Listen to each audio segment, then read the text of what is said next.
And maybe we can enjoy life. Maybe we can enjoy life tonight. And everything will be alright.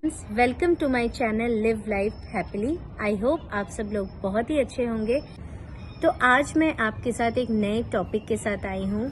आज का topic है how to apply for B1 B2 visa. Tourist visa पे America आना चाहते हैं तो आपको उसके लिए क्या क्या फॉर्मेलिटीज़ करनी है, क्या क्या डॉक्यूमेंट्स चाहिए, इस बारे में आज का मेरा पूरा वीडियो है। तो अमेरिका आने के लिए वैसे तो कई टाइप के वीज़ा होते हैं, but if you are want to come tourist visa then you have to apply for B1 B2 visa. Documents जो हैं वो सब आशीष ने ही किया था, तो मैं आज आपको इस वीडियो में उनको बुला लेती हूँ और फिर वो बताएंगे कि B1 B2 वीज़ा के लिए हमें क्या क्या डॉक्यूमेंट्स चाहिए। सो डॉक्यूमेंट्स की कैटेगरी को हम 3 टाइप में डिवाइड कर रहे हैं। पहला, जो विजिटर आना चाहता है उसके क्या क्या डॉक्यूमेंट्स चाहिए। दूसरा, जो आपको स्पॉन्सर कर रहा है उसके क्या क्या डॉक्यूमेंट्स चाहिए। और तीसरी कैटेगरी है, अगर आप अपना ट्रैवल खुद से स्पॉन्सर कर रहे हैं या इंडिया में कोई आपके पेरेंट्स या कोई भी आपका स्पॉन्सर कर रहा है ट्रैवल, उसके क्या क्या डॉक्यूमेंट्स चाहिए। तो पहला कैटेगरी है कि आपके क्या क्या डॉक्यूमेंट्स चाहिए। तो चलिए वीडियो को स्टार्ट करते हैं। So welcome to my channel. Thank you.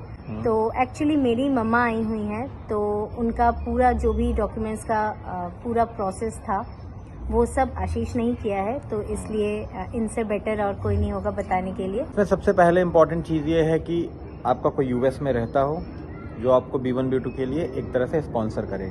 और जैसा कि यूएस आने के लिए सबसे इम्पोर्टेंट होता है कि आपको डॉक्यूमेंटेशन, पासपोर्ट सबसे इम्पोर्टेंट चीज़ है।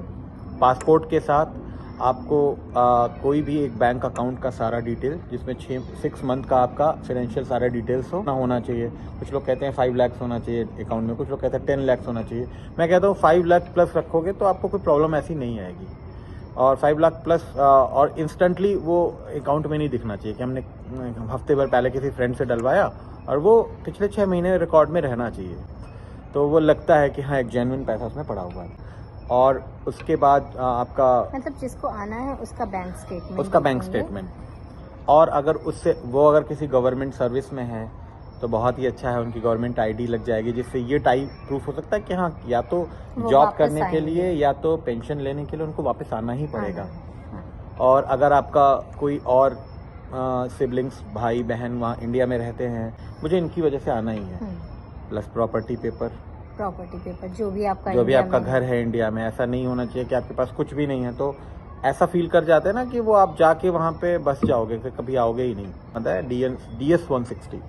तो DS 160 अगर हम फॉर्म फिल करके प्रॉपर जो भी उसमें डिटेल्स लिखी हैं, आप कहाँ जा रहे हैं, who will care about you, who will going to take your expenses, ticket, और वहाँ आपके रहने का एक्सपेंस कौन बियर करेगा, ये सारा कुछ उसमें फिल करना होता है। वो तो DS 160 हो गया। मतलब फर्स्ट हमें DS 160 फॉर्म फिल करना होगा। तो DS 160 भरते ही आपको you are authorised to book an appointment on the appointment website. Appointment website पे जाना है, वहाँ की जो भी फीस है $200 के आसपास फीस है। 205 है जनरल में, और सीनियर सिटीजन का या पेरेंट्स का 185 के आसपास है, या जो भी कुछ ऐसा है, मेरे को अभी करंट का आइडिया नहीं है। वो फीस आप पे करने के बाद you can book an appointment, और उसके बाद आपको 3 और 4 अटैम्प्ट मिलते हैं उसको रीशेड्यूल करने के। अच्छा।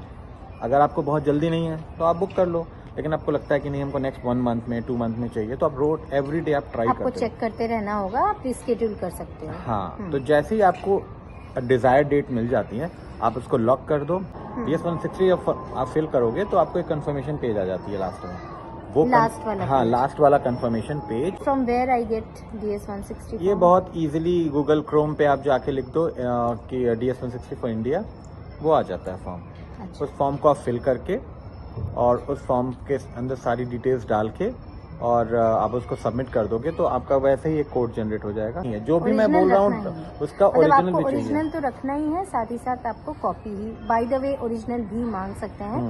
सो आपको प्रिपेयर रहना है कि ओरिजिनल भी आप अपने पास रखें। इसके साथ आपको USCIS के मेजरमेंट के अकॉर्डिंग पासपोर्ट साइज फोटोग्राफ रखना है। आप वेबसाइट पे जाके चेक कर सकते हैं मेजरमेंट। वीज़ा अपॉइंटमेंट जब आप बुक करते हो तो एक कंफर्मेशन पेज आता है वो आपको डॉक्यूमेंट्स में सबसे ऊपर रखना है और एंट्री करते वक्त उसको शो करना है, नहीं तो आपको अंदर ही नहीं जाने दिया जाएगा। B2 basically is for 6 month, 6 month का ही ड्यूरेशन है। वीज़ा तो आपको 10 साल का मिल जाता है, बट जो आप टाइम रह सकते हैं यूएस में वो 6 मंथ का ही होता है। एग्जैक्टली। ये डॉक्यूमेंट्स हो गए कि विजिटर को क्या क्या चीज़ें चाहिए। अब नेक्स्ट है कि स्पॉन्सर जो हमें करता है उसके क्या क्या डॉक्यूमेंट्स लगेंगे। हमारे केस में जैसे आपने इनविटेशन लेटर दिया था, हाँ, तो बोलते हैं इनविटेशन लेटर। उसको आप बड़ी ही अच्छे तरीके से आप उसको यूज़ कर सकते हो इनविटेशन लेटर को। उस इनविटेशन लेटर में आप अपने स्पॉन्सर्स को बोल सकते हो कि आप उस पर वो ऐसी डिटेल्स लिख दो जो एक्चुअल होने वाला है। जैसे कि वो अगर आप आ रहे हो तो वो आपको बुला रहे हैं, तो आपको कैसे आपको एक्सपेंसेस है क्या। इन्विटेशन लेटर में ये लिखना है सिंपल कि यूएस कॉन्सुलेट को लिखना है कि मैं इस वीज़ा पे यहाँ काम करता हूँ, इस कंपनी में मैं वर्किंग हूँ, मैं अपने पेरेंट्स को यहाँ पर घूमने के लिए बुलाना चाहता हूँ 6 मंथ के लिए, और वो 6 मंथ के अंदर ही क्या 4-5 मंथ के अंदर ही वो रिटर्न बैक हो जाएंगे। और हम जैसे ही उनको विज़िट करा देंगे यहाँ के प्लेसेस, कुछ 2-4 प्लेसेस का नाम भी दे दो, जैसे न्यूयॉर्क घुमाना है मुझे, मैनहट्टन घुमाना है, एक ये लेटर होगा। दूसरा, इनके आने जाने का सारा एक्सपेंसेस अगर आप बियर कर सक रहे हो तो आप अपना नाम लिख दो, आई विल बियर एवरीथिंग। और अगर आपके उनके अकाउंट में इतना बैलेंस है कि वो प्रूफ कर सकते हैं कि हाँ वो यूज़ कर लेंगे इजीली, तो आप ये लिख दो कि हाँ दे विल यूज़। ये up to people. This is not necessary that you have to sponsor. आप मतलब अगर जो पेरेंट्स आने वाले हैं उनके अकाउंट में इतना है तो वो अपना स्पॉन्सर खुद भी आ सकते हैं। वैसे भी कोई घूमने आता है, कोई किसी के नहीं भी यहाँ कोई हो तो भी वो घूमने आ सकता है विजिटिंग प्लेस देखने। अब सपोज करो इंडिया में किसी को मैनहट्टन देखने का मन किया, तो कोई ज़रूरी तो है नहीं कि उसका यूएस में कोई रहेगा तो ही वो आ सकता है, ऐसा नहीं है। आप अप्लाई कर सकते हो टूरिस्ट वीज़ा के लिए, और टूरिस्ट वीज़ा के बाद वो उनको अगर लगेगा लॉजिकल तो वो आपका अप्रूव कर देंगे, जिसके चांसेस लगभग 95% ट्रू ही होते हैं, हो ही जाते हैं। कुछ कुछ केसेस में उनको जहाँ पे थोड़ा सा भी शक होता है या फिर थोड़ा सा भी उनको लगता है कि नहीं ये बोल तो इसलिए रहा है बट जा किसी और चीज़ के ले रहा है, वहाँ वो कैंसिल कर देते हैं। एक तो उसका पासपोर्ट वीज़ा का फोटोकॉपी बहुत ज़रूरी है। पासपोर्ट मतलब जो स्पॉन्सर कर रहा है उसका पासपोर्ट का कॉपी, पासपोर्ट और वीज़ा और स्टैम्प, जो लेटेस्ट स्टैम्प है जो कि ऑथराइज स्टैम्प है, जिसकी वैलिडिटी कम से कम मोर देन 6 मंथ हो। ओके, अच्छा। और उसका electric bill, company, salary cheque, pay cheque. Okay, और जो ड्राइवर लाइसेंस हो जाए।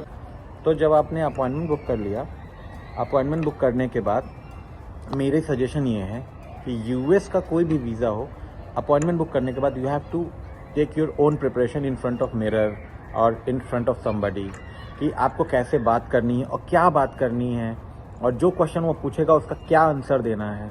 तो जैसे क्वेश्चंस मैं बता सकता हूँ कि किस तरह के क्वेश्चंस पूछते हैं।